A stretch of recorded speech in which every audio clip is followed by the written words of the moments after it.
शहर से थोड़ी ही दूर ही एक छोटा सा गांव था जिसका नाम जोधापुरा था। उस गांव में एक परिवार रहता था और उस परिवार में चंपा और चंपा का पति, एक बूढ़ी माँ और उसका एक छोटा लड़का आर्यन हंसी खुशी परिवार में रहते थे कि तभी उनके जीवन में एक दुर्घटना होती है। एक दिन कार एक्सीडेंट में उसके पति संतोष की दोनों टांगें खराब हो जाती हैं, जिस वजह से संतोष घर पर बैठ जाता है। दोनों टांगें खराब हो जाने के कारण संतोष अब कोई काम नहीं कर पाता था, जिस वजह से घर की जिम्मेदारी चंपा के ऊपर आ जाती है।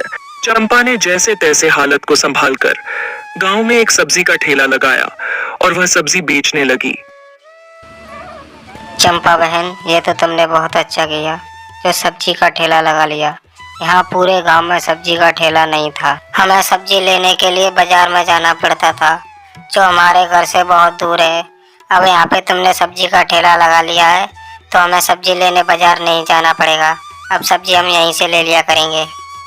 इस तरह चंपा का सब्जी का व्यापार ठीक ठाक चल रहा। अब चंपा को घर का काम और बाहर का काम दोनों करना पड़ता था। इस कारण चंपा बहुत थक जाती थी। अरे क्या हुआ चंपा बहन, आज तुम बहुत थकी थकी सी लग रही हो। अरे नहीं बहन, ऐसी कुछ बात नहीं है।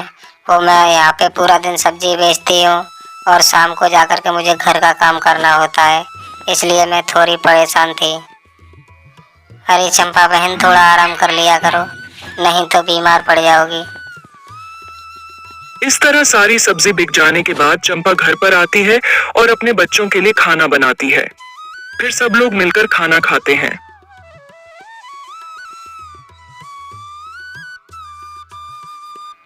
चंपा, कैसा रहा तुम्हारा आज का दिन? सब्जी वब्जी बिकी या नहीं बिकी? जी आज का दिन तो बहुत अच्छा रहा, सब्जी भी खूब बिकी है, खूब अच्छा धंधा हुआ है।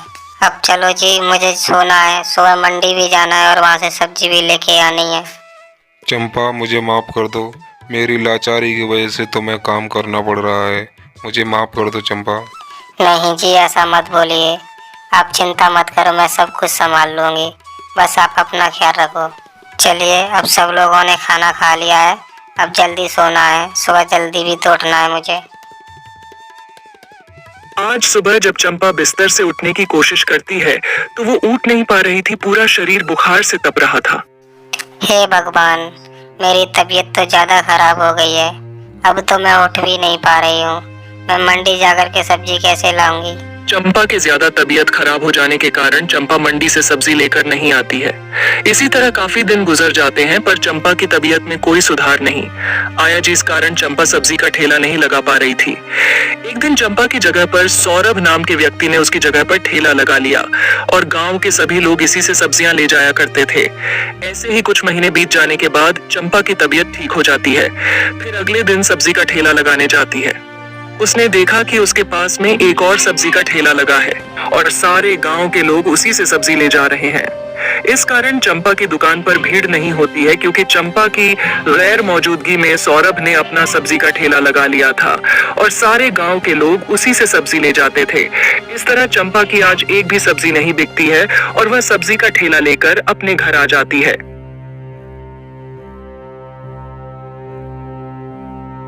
चंपा, कैसा रहा आज का दिन?